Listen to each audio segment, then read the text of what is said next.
अनंत अनंत काल के बीत जाने पर कभी कभी कोई सद्गुरु होता है। सिद्ध तो बहुत होते हैं, परमात्मा को तो बहुत लोग जानते हैं,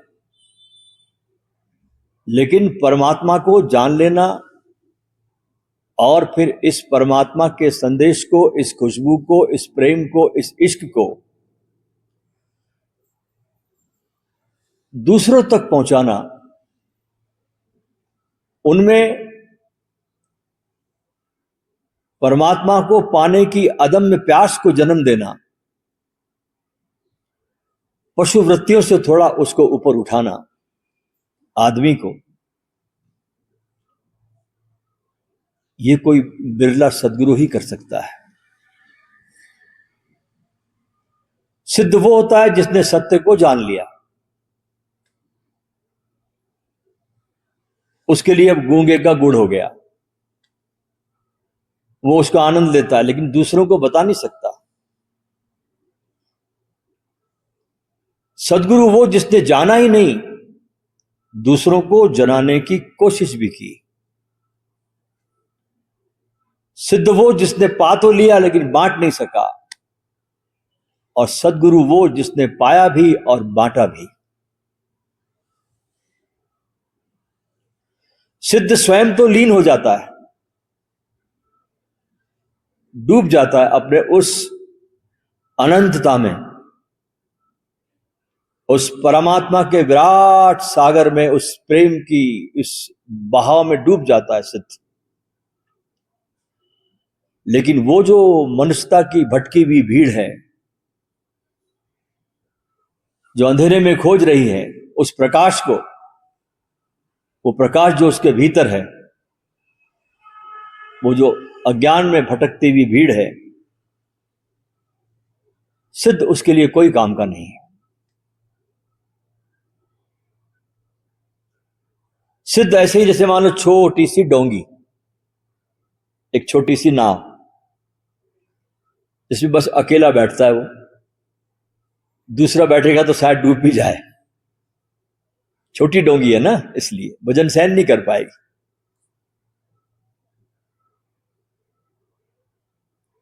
जैसे कहना चाहिए कि कृष्णमूर्ति का भी जो मार्ग रहा वो छोटे से ही नाव का रहा है, बहुत लोग उसमें बैठ नहीं पाए। लेकिन ओशो जो है एक बहुत बड़ा बेड़ा है, जहाज है, कहना चाहिए क्रूज है,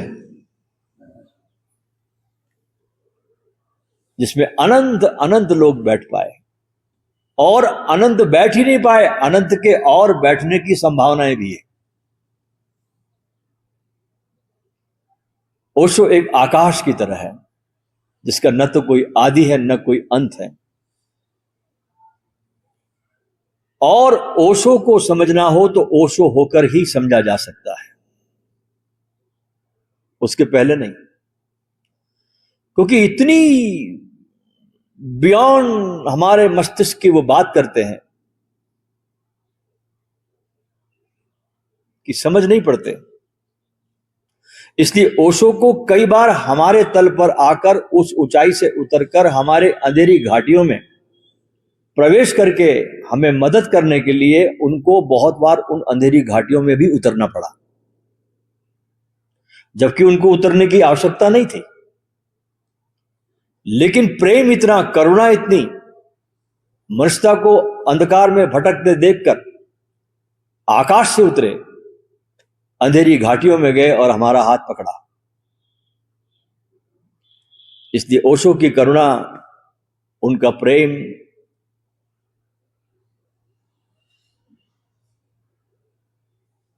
विराट है, अनंत है। तो छोटी छोटी सिद्धों की डोंगी में तो एक ही व्यक्ति बैठ सकता है, उसमें दो की भी सवारी नहीं हो सकती, और वो अकेला ही जाता है। लेकिन जो सद्गुरु होते हैं, उनका जो यान होता है वो महायान होता है। इसलिए बुद्ध के अंदर भी दो धाराएं निकली, एक हीनयान, एक महायान। सदगुरु की नौका बहुत बड़ी है,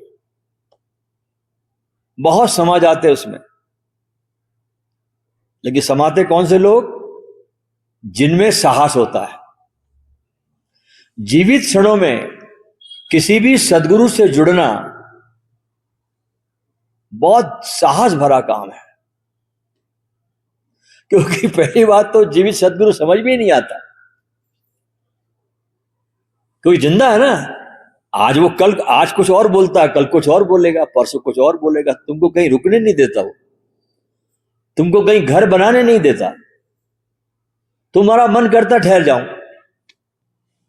एक सच्चा सदगुरु तुमको बिल्कुल अपने को पाने का बहुत सरलतम और सरल मार्ग बताता है। मार्ग ही नहीं बताता, तुमको पहुंचा देता है। इसलिए कहते हैं कि कान फूंकने वाले गुरु तो बहुत मिलते हैं दुनिया में।